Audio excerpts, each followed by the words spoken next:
नमस्कार श्रोताओं, आपका एक बार फिर से स्वागत है हमारे अपने चैनल में। मैं हूं आपके साथ प्रगति प्रजापत और आप देख रहे हैं विस्पर स्टोरीज यूट्यूब चैनल। इस वीडियो में हम आपको माता सीता की कहानी सुनाने जा रहे हैं, तो अंत तक बने रहे हमारे साथ। चलिए सीता माता की इस कहानी का रसपान करते हैं। पौराणिक मान्यताओं के अनुसार यह कहानी सीता माता कहती थी और श्री राम इसे सुना करते थे। एक दिन श्री राम भगवान को किसी काम के लिए बाहर जाना पड़ा तो सीता माता कहने लगी कि भगवान, मेरा तो 12 वर्ष का नित्यनेम अर्थात नित्य नियम है। अब आप बाहर जाएंगे तो मैं अपनी कहानी किसे सुनाऊंगी। श्री राम ने कहा कि तुम कुएं की पाल पे जाके बैठ जाना और वहाँ औरतों पानी भरने आएंगी, उन्हें अपनी कहानी सुना देना। सीता माता कुएं की पाल पर जाकर बैठ जाती है। एक स्त्री आई और उसने रेशम की जरी की साड़ी पहन रखी थी और सोने का घड़ा ले रखा था। सीता माता उसे देख कहती है कि बहन, मेरा 12 वर्ष का नित्यनेम सुन लो। पर वह स्त्री बोली कि मैं तुम्हारा नित्यनेम सुनूंगी तो मुझे घर जाने में देर हो जाएगी और मेरी सास मुझसे लड़ेगी। उसने कहानी नहीं सुनी और चली गई। उसकी रेशम जारी की साड़ी फट गई। सोने का घड़ा मिट्टी के घड़े में बदल गया।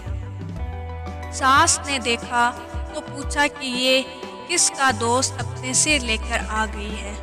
बहू ने कहा कि कुएं पर एक औरत बैठी थी, उसने कहानी सुनने के लिए कहा, लेकिन मैंने सुनी नहीं, जिसका यह फल मिला।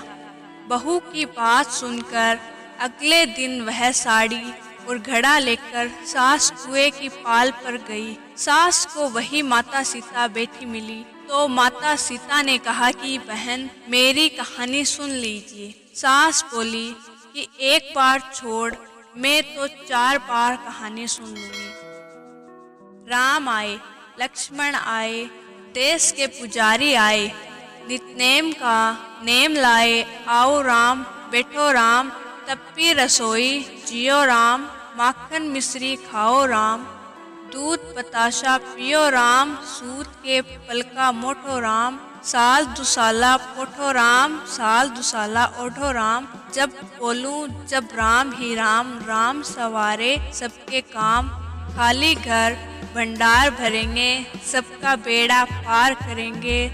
श्री राम जय राम, जय जय राम। सास बोली कि बहन, कहानी तो बहुत अच्छी लगी। कहानी सुनकर सास घर चली गई और उसकी साड़ी फिर से रेशम जरी की बन गई। मिट्टी का घड़ा फिर से सोने के घड़े में बदल गया। बहू कहने लगी, सासू माँ, आपने ये सब कैसे किया।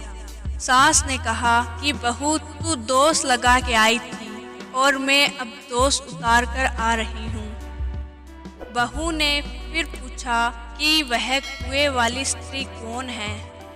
सास बोली कि वे सीता माता थी, वे पुराने से नया कर देती है, खाली घर में भंडार भर देती है, वह लक्ष्मी जी का वास घर में कर देती है, आदमी की जो भी इच्छा हो उसे पूरा कर देती है।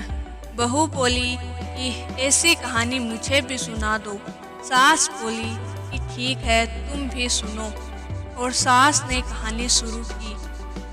राम आए, लक्ष्मण आए, देश के पुजारी आए, नित्यनेम का नेम लाए। आओ राम, बैठो राम, तपसी रसोई जियो राम, माखन मिश्री खाओ राम, दूध बतासा पियो राम, सूत के पलका मोठो राम, साला दुसाला पोठो राम, साला दुसाला ओढ़ो राम। जब बोलूं जब राम ही राम, राम सवारे सबके काम, खाली घर भंडार भरेंगे, सबका बेड़ा पार करेंगे। श्री राम जय राम, जय जय राम।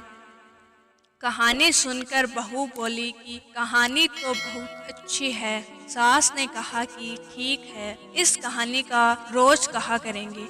अब सास बहू रोज सवेरे उठती, नहाती धोती और पूजा करने के बाद नित्यनेम की सीता की कहानी कहती। एक दिन उनके यहाँ एक पड़ोस की औरत आई और बोली कि बहन जरा सी आँच देना। तो वह बोली कि आँच तो अभी हमने जलाई ही नहीं। पड़ोसन ने कहा कि तुम सुबह 4 बजे से उठकर क्या कर रही हो? फिर उन्होंने कहा कि सुबह उठकर हम पूजा करते हैं, फिर सीता माता की नित्यनेम की कहानी कहते हैं। पड़ोसन ने उसकी बात सुनकर फिर कहा कि सीता माता की कहानी कहने से तुम्हें क्या मिला?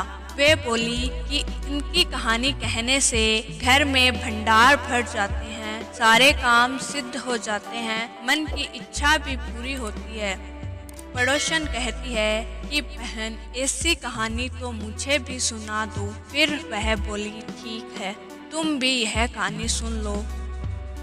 राम आए, लक्ष्मण आए, देश के पुजारी आए, नित्यनेम का नेम लाए, आओ राम बैठो राम। सारी कहानी सुनने के बाद पड़ोसन कहने लगी बहन कहानी तो मुझे बहुत अच्छी लगी। अब वह पड़ोसन भी नित्यनेम सीता माता की कहानी कहने लगी। कहानी कहने से सीता माता ने पड़ोसन के भी भंडार भर दिए। अब तो पूरे मोहल्ले में नित्यनेम की कथा चल पड़ी। हर किसी की मनोकामनाएं पूरी होने लगी।